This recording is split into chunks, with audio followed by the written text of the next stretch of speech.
नमस्कार, मी सुवर्णा. दुपारच्या बुलेटिनमध्ये आपल्या सगळ्यांचं स्वागत. महाराष्ट्राचा महासंग्राम आपण बघतोय. मतदान पूर्ण झालेलं आहे. आता निकालाची सगळ्यांना प्रतीक्षा आहे. आपण बातमीची म्हणजे बुलेटिनची सुरुवात छत्रपती संभाजीनगरच्या बातमीने करूया. छत्रपती संभाजीनगर शहरातल्या जवाहर कॉलेज मतदान केंद्रावर इम्तियाज जलील यांना धक्काबुक्की झाल्याचा व्हिडिओ व्हायरल होतोय. भाजप कार्यकर्त्यांकडून इम्तियाज जलील यांना धक्काबुक्की झाली असा आरोप आहे. जलील मतदान केंद्रावर आले असताना भाजप कार्यकर्त्यांनी त्यांना धक्काबुक्की केली. या व्हिडिओमध्ये या आरोपांमध्ये किती तथ्य आहे हे आपल्याला स्पष्ट होईलच.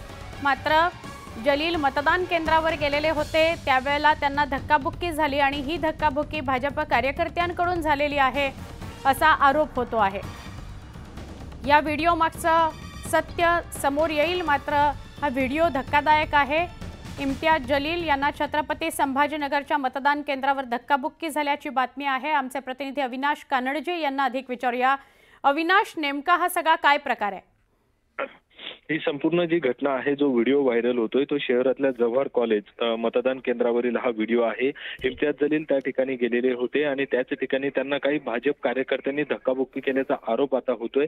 आणि तो जो व्हिडिओ जर आपण बघितला तर मोठ्या प्रमाणात इम्तियाज जलील यांना धक्काबुक्की होतानाच देखील समोर येत आहे. मतदान केंद्रावर ज्यावेळेस जलील आले त्यावेळेस भाजप कार्यकर्ते देखील त्या ठिकाणी होते. काहीतरी बाचाबाची झाली आणि त्यानंतर एकदमच त्या ठिकाणी गोंधळ तयार झाला आणि त्या गोंधळातून इम्तियाज जलील यांना ही धक्काबुक्की करण्यात आली आहे. त्यानंतर इम्तियाज जलील आता आजपर्यंत त्यांनी यावर कुठलीही ऍक्शन घेतली नाही. मात्र आज ते काही पोलिसात तक्रार दाखल करतात का किंवा त्याविषयी काही पुढचे ऍक्शन घेतात का हे पाहावं लागेल. मात्र जलील यांच्याकडून देखील या व्हिडिओवर अजूनपर्यंत काही स्पष्टीकरण आले नाही. मात्र ही कालचा संभाजीनगरचा हा दुसरा ते तिसरा व्हिडिओ होता की ज्या मतदान केंद्रावर गोंधळ झालेला आहे आणि त्यातलाच हा एक भाग असू शकतो. नक्की, धन्यवाद. आपण ही माहिती दिलीत सविस्तरपणे त्याबद्दल. राजकीय पक्षांकडून सरकार स्थापनेकरता रणनीती सुरू झालेली आहे. हॉटेल बुकिंग करायला सुरुवात झाली आहे अशी सूत्रांकडून माहिती मिळते. सोफिटेलमध्ये भाजपकडून रूम बुक करण्यात आले आहेत असं सूत्रांकडून कळत आहे. आणि हयातमध्ये शिवसेना उबाठ्याकडून बुकिंग केल्याची सूत्रांची माहिती आहे. काही पक्षांकडून चार्टर प्लेन बुक केल्याचीही सूत्रांनी माहिती दिली आहे.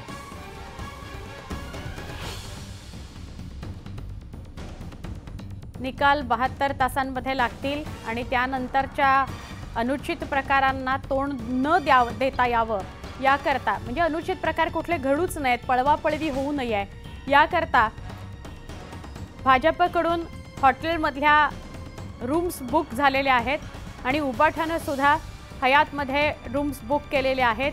या व्यतिरिक्त काही असेही पक्ष आहेत ज्यांनी चार्टर प्लेन सुद्धा बुक केलेला आहे.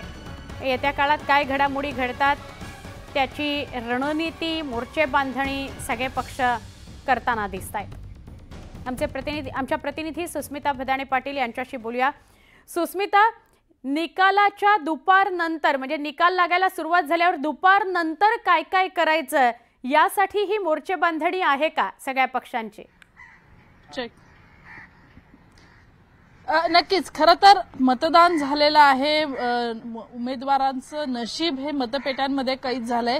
आता राजकारणाचा दुसरा टप्पा सुरू होतो. कोणतीही निवडणूक गेल्या काही वर्षांमध्ये आपण जर बघितलं तर ती हॉटेल पॉलिटिक्स शिवाय पूर्ण झालेली नाहीये.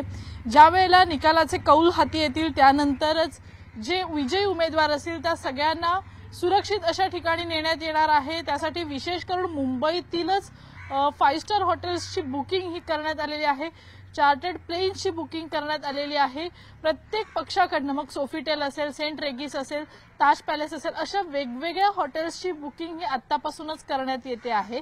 मुळातच काय तर ज्या वेळेला संख्या गणित जुळवून आणण्याचं, समीकरण जुळवून आणण्याचं मोठं शिवधनुष्य पेलायचं असतं त्यावेळेला अशा पद्धतीनं एकत्रितपणे आपल्यासोबत कोण आहे हे बघणं महत्वाचं आहे. त्यामुळे पहिल्या टप्प्यामध्ये पक्षाचे विजयी उमेदवार यांना एकत्रितपणे एका हॉटेलमध्ये ठेवण्यात येणार आहे. त्यानंतर अपक्ष उमेदवारांच्या संपर्कात राहून जेवढे अपक्ष उमेदवार जिंकलेले असतील त्या सर्व उमेदवारांना सुद्धा वेगळ्या पद्धतीने त्यांची व्यवस्था करण्यात येणार आहे.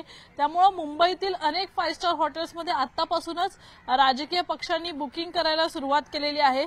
त्याचबरोबर एका ठिकाणाहून दुसऱ्या ठिकाणी जाण्यासाठी चार्टर्ड प्लेन्सची सुद्धा गरज असते, चॉपर्सची गरज असते आणि ज्या अंतर्गत भेटीगाठी होतात त्या भेटीगाठींची त्यांची गुप्त स्थळं सुद्धा ठरलेली आहेत. त्यामुळं नक्की. ज्या क्षणी हा कौल हाती येईल त्यानंतर सत्ता समीकरण जुळवून आणण्यासाठी जे काही प्रयत्न करावे लागतील ते सर्व प्रकारचे प्रयत्न आता करण्यात येणार आहेत आणि नक्की, त्याचीच नक्की. ही सुरुवात आपण म्हणावी.